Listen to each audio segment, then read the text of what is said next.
Sierra, thank you. Well, in an election year unlike any other, we looked into the way people are casting their ballots. Absentee ballots are the big talker, of course, right now.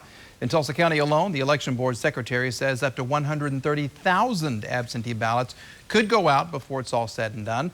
Because of the spike in requests this year, the election board is sending them out in chunks. Election Board Secretary Gwen Freeman is working hard to ensure safe voting this year. That's if you vote absentee or in person. We've had hundreds and hundreds of people that are willing to take that risk upon themselves, as opposed to letting some of our older folks that have worked the polls forever, let them stay home and sit this one out until the COVID crisis is past. For more information on absentee ballots, you can go to our website, kjrh.com. All right, we're now only 5 weeks away from deciding which of tonight's debaters will be in the Oval Office for the next 4 years. Coronavirus is changing the landscape of in-person voting. Mason Morrow shows us what Oklahoma State and county election leaders are doing to keep you safe on Election Day.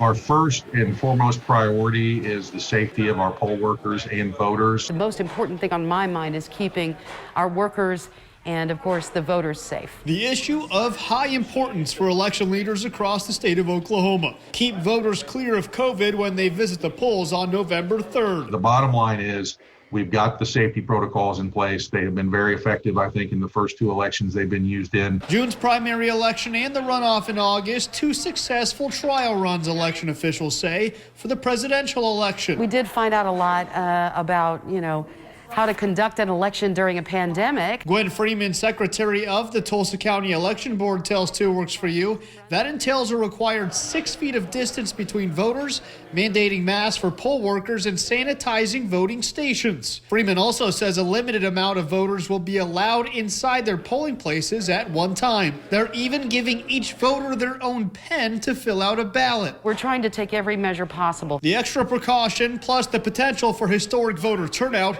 Local election leaders warn of wait times at polling places. If you're voting in person on November 3rd, they suggest getting to the polls early and practicing patience. For the first time, the Tulsa County Election Board will use One Oak Field as its only early voting location. If you'd like to vote in person but are afraid of contracting COVID in a confined polling place, you can come here to vote from October 29th until October 31st. In Tulsa, Mason Morrow, 2 Works for You.